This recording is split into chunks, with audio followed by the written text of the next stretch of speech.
السلام علیکم ورحمۃ اللہ وبرکاتہ. Welcome to the amuse by the Quran, ایک ایسی سیریز جس کے اندر میں شیئر کرتا ہوں ایسی چیزیں جو حیران قرآن کنوید کے حوالے سے. آج ہم ایک قول کے بارے میں بات کریں گے جو یوسف علیہ السلام کے بھائیوں نے استعمال کیا تھا، وَتَكُونُ مِن بَعْدِهِ قَوْمٌ صَالِحِينَ، کہ جب آپ یوسف علیہ السلام کو کنویں میں ڈالیں گے اس کے بعد تو آپ کے جو والد ہیں وہ آپ پر پورا دھیان دیں گے، اور پھر کچھ عرصے بعد آپ لوگ جو ہے سب نیک ہو جاؤ گے.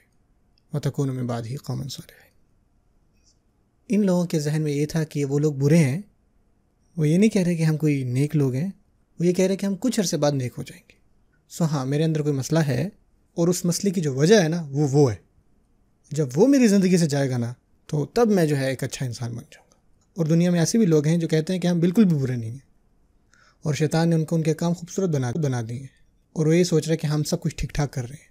قرآن مجید میں آتا ہے کہ وَهُمْ يَحْسَبُونَ أَنَّهُمْ يُحْسِنُونَ صُنْعًا، وہ گمان کرتے ہیں کہ انہوں نے بہت خوبصورت کام کیے. اور پھر آتے ایسے لوگ جو جانتے ہیں کہ وہ غلط ہے، وہ مانتے ہیں کہ وہ ٹھیک نہیں کر رہے، لیکن وہ یہ نہیں کہتے کہ ان کو خود کو تبدیل ہونا ہے.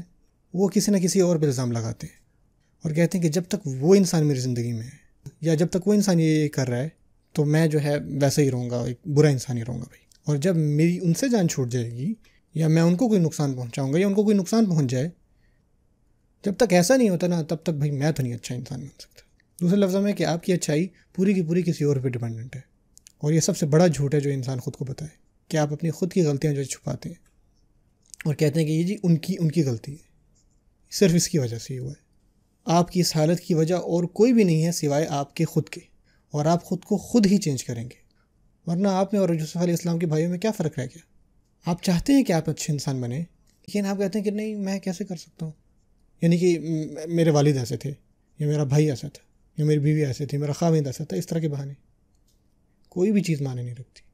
آپ کو بہت عظیم انبیاء ملتے ہیں جن کی بیویاں نیک نہیں تھیں، اور وہ دنیا کے سب سے عظیم انبیاء تھے. کچھ انبیاء کے بچے نیک نہیں تھے، اور کچھ انبیاء کے والدین اچھے نہیں تھے، جیسے کہ ابراہیم علیہ السلام.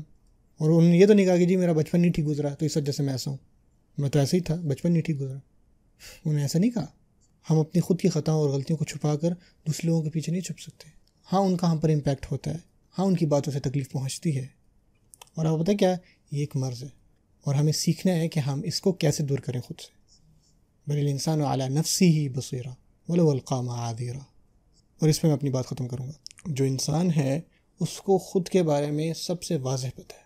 اعلیٰ نفسی یہ بھی بتاتا ہے آپ کوئی اور چیز اتنی کلیئر نہیں دیکھ سکتے جتنا آپ خود کو دیکھ سکتے ہیں، چاہے آپ کتنے بھی بہانے بنا لیں. اندر سے آپ خود جانتے ہیں کہ آپ کیسے ہیں. اللہ تعالیٰ ہم ان لوگوں میں سے بنائے جو اپنے مسئلوں کے پیچھے چھپتے نہیں ہیں، اور وہ جو اپنے مسئلوں کو، اپنی کوتاہیوں کو یہ کہہ کے اگنور کر دیتے ہیں کہ یہ جو ان کا مسئلہ تھا. اس میں اللہ تعالیٰ ہماری مدد کرے کہ ہم ایسا کبھی نہ کریں.